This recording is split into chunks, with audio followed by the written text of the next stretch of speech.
Despite being a very poisonous plant, people have used belladonna in many different ways throughout history. While it has been used as a poison in the past, scientists today extract chemicals from belladonna for use in medicine. These chemicals, when used under a doctor's supervision, can treat a range of afflictions, from excessive urination at night to irritable bowel syndrome (IBS).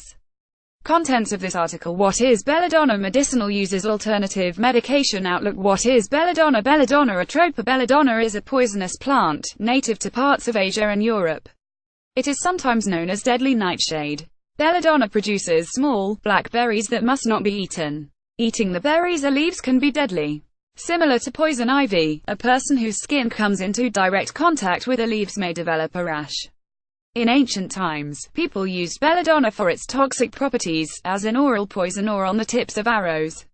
Some scholars believe that Shakespeare referenced belladonna in his play, Romeo and Juliet.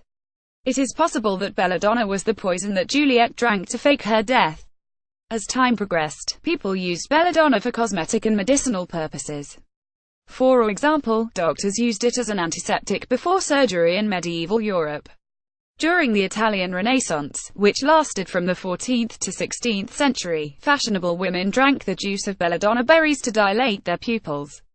Belladonna owes its name to this practice, as it means beautiful woman in Italian. In modern times, optometrists often use belladonna to help dilate pupils when examining a person's eyes. Other recent uses of belladonna include over-the-counter creams and other herbal supplements. Despite its commercial availability, people are strongly advised to use belladonna with caution and under a doctor's care. Medicinal uses. When used correctly in appropriate doses, belladonna is safe to use as part of regular medicinal practices. It is important to note that ingesting even small amounts of the leaves or berries can be deadly. Small children and infants are particularly at risk. Be sure to use caution when storing medicines that contain belladonna. Scopolamine and atropine. Belladonna contains two chemicals used for medicinal purposes.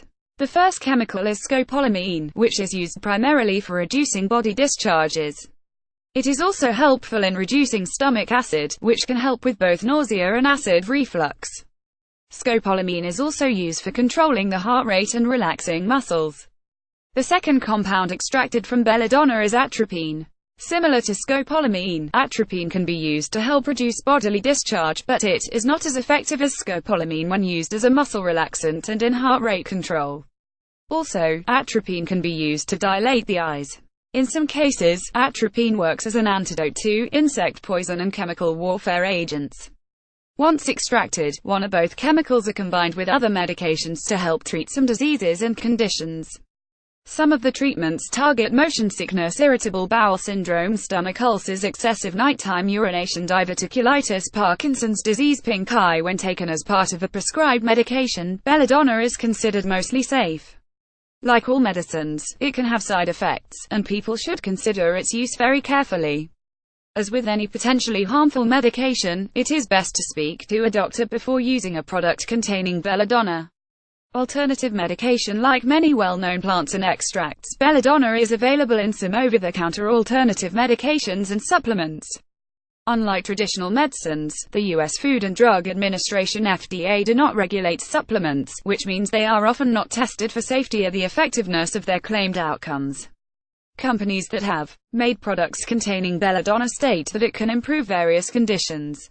These include the common cold, fever, whooping cough, hay fever, earache, asthma, motion sickness, flu, a cough and sore throat, joint and back pain, arthritis, pain, spasms, or colic-like pain in the stomach, bile ducts, nerve problems, gout, inflammation, Parkinson's disease, hemorrhoids. Belladonna is an ingredient in creams, some liquids, ointments, and, in some cases, suppositories.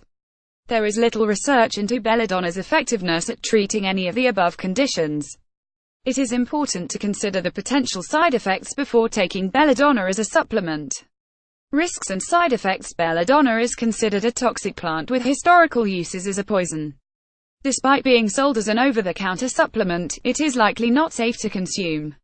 It is also important to be aware that the FDA do not monitor the quality and purity of belladonna supplements.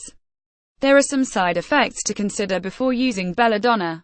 These side effects include dry mouth, red, dry skin, inability to sweat, muscle spasms, blurred vision, enlarged pupils, hallucinations, inability to urinate, convulsions, seizures, coma. Women who are pregnant or breastfeeding may be at additional risk, as some of belladonna's side effects may appear in the unborn child, and it might dry up milk production.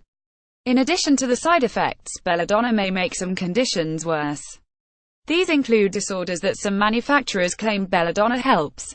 Conditions that belladonna can make worse include acid reflux, fever, rapid heartbeat, gastrointestinal GI tract infections, high blood pressure, constipation, urination problems. Belladonna has negative interactions with certain medications as well, such as those for allergies and depression. Side effects of the interaction include a rapid heartbeat and rashes. Outlook: belladonna can be a safe herbal supplement, a part of medication, but only when used properly under a doctor's care and supervision. There are a number of side effects that should be considered before using belladonna as a supplement. Additional research needs to be conducted to test the effectiveness of belladonna alongside the risks. Individuals should carefully consider their options before trying belladonna as a replacement or supplemental treatment.